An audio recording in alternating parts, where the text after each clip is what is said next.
Hello gang, good to have you all back again. Of course, if you're tuning in for the first time, I am the Articulate Grunt. Welcome to my channel.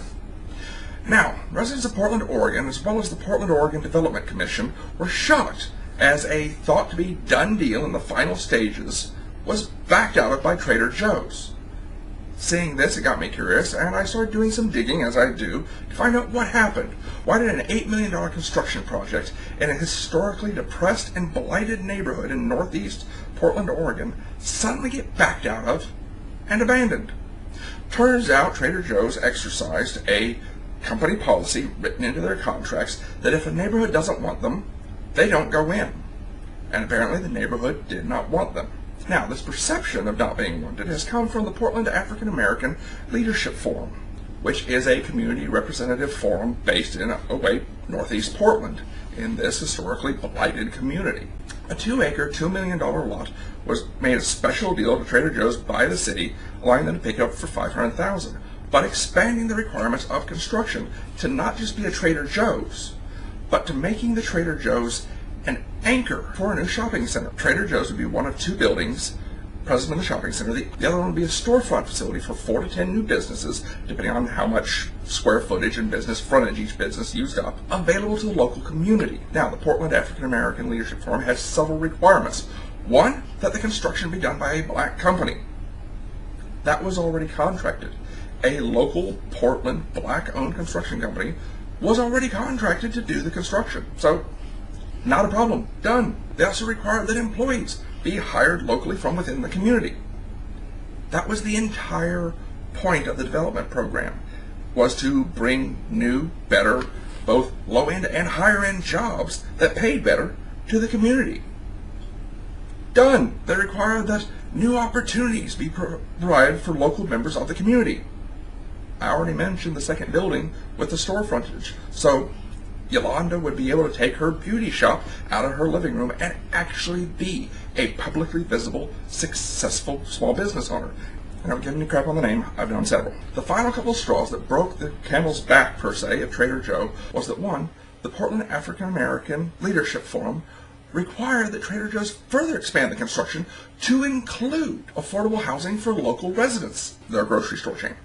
When did anyone demand Walmart to put in new apartment buildings? It's not what they do. And finally, were a couple of statements from the Leadership Forum itself.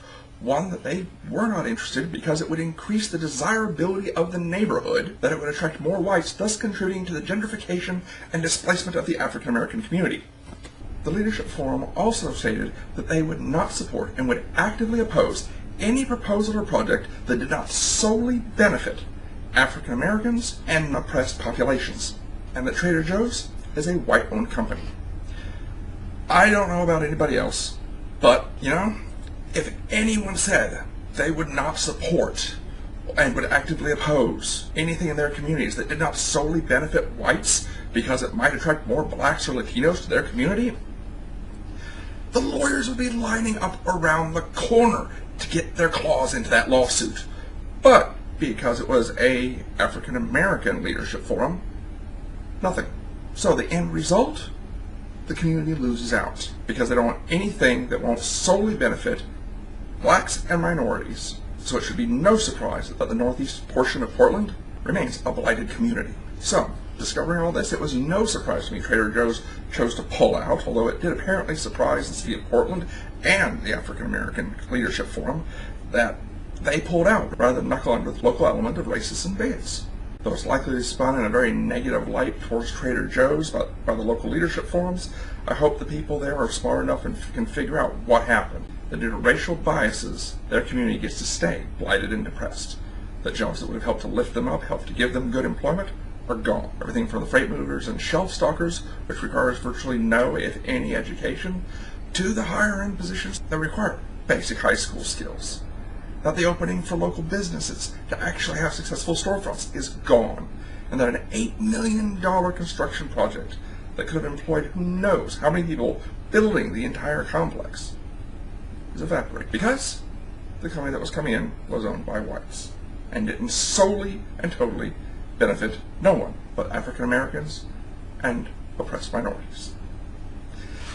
Let me know what you think. Give me your opinions and comments down below. Hit the like or dislike. And remember, stand up, look around. If there's a fight worth fighting, it's worth the backlash, get up and fight. Because you can't complain or bitch if somebody else screws it up or does it in a way you don't approve of. Hopefully, the people in the area see this and set up and replace the members of this leadership forum so they can fight their fight forward to actual benefit of their community. Take care. I will catch you later. I am the Articulate Grunt. Bye.